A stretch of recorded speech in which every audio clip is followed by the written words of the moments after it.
Last night, more than 1 million people watched the News Hub Leaders debate. In less than 24 hours since that fiery second Leaders showdown, what Bill and Jacinder said made a bunch of headlines. But how they said it may be more revealing.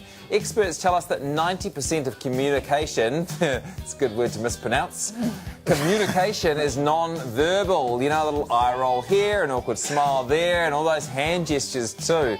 Body language can betray the words coming out of your mouth. So we wanted to ask tonight, what was really going on last night? And to guide us through it, please welcome body language expert Suzanne Masefield. Nice to have you here. You, like us, we were glued to it last night. We were messaging each other. We really enjoyed it. But you would have been watching it with a whole different perspective. And so we've asked you to sort of break down the good, the bad and the ugly. Let's start with the positives. And let's take a look at Jacinder last night. Politicians make mistakes. Whether you front those mistakes, that's the sign of good leadership. You've never told a lie in politics? No. And if I have made a mistake, I've fronted it. So what are you seeing there, Suzanne? She's very earnest in the way she's actually delivering it with her tone, but she's also nodding affirmative. So it's, you know, often when people are telling a lie, they do the opposite. Their body language and their words say something different. Everything matches with that, and it's very earnest, it's very sincere, so it's very connecting for people. Someone pointed out that she's really gripping onto the sides of the... Yeah, she does grip. Both of them were, actually, but this time, as opposed to last time, she came in and she put her hands right at the front, which is a lot more, creating a lot more space, allowing her to take a bit more leadership of the space, whereas before the first debate she had her hands it's quite hard to do that here. You look at Bill English. Let's take a look at the positives in his performance last night. I got up again, built from the bottom of a recession to one of the best performing economies, a credible country that can be great.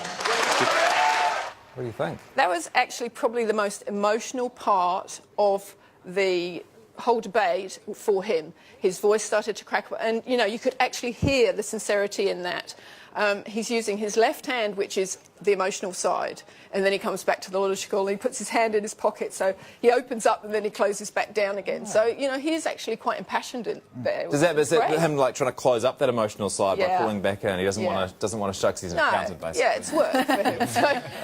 All right, now, it wasn't all perfect. Incredible performances from both of them, but you must have identified a couple of things where you thought, oh, they need to work on that. First, let's have a wee look at Jacinder. Bill English has just committed to a target on child poverty. What's your target? And I'm pleased about that because actually we've been asking him to do that for 9 years. That you don't get that kind of exchange that you saw before. All right, so what are you saying there? There are two different pieces. The first piece, you know, she actually calls Bill English on the child poverty, but she does it in quite a condescending way, which, you know, is counterproductive to actually her being likeable. And she also, when she smiles, it's what they call a hidden intentional, so it's the opposite of what she's actually feeling, and there's a little micro-expression of contempt that comes up. So you have to really look for that. Pretty familiar with that expression. And what about Bill? What do you think that he could work on for next time?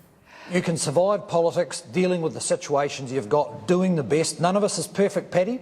None of us is perfect. I'll tell you what'll stall that. 60% of all private rentals in the... Yeah, so what do you reckon? Yeah, again, he opens up and then he closes down. You know, and if he stayed a bit more open, I mean, he has a lot of open body language with his hand gestures, but he pulls himself in and he puts his hand in his pocket quite a lot. So, you know, that's that containment. People actually want to see more of him. That's why, you know, Jacinder's got a lot of popularity, is because of that likeability. So, Suzanne, do you think the same person won the debate as I do? And can you tell from my body language who I think won it? I can't possibly imagine.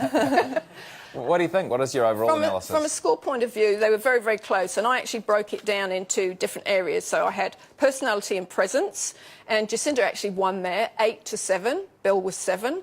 Trust and likability, again, she won on that one, 8-7. Policy and solidity, which is, you know, actually seeing stability in the body language and how they're delivering things.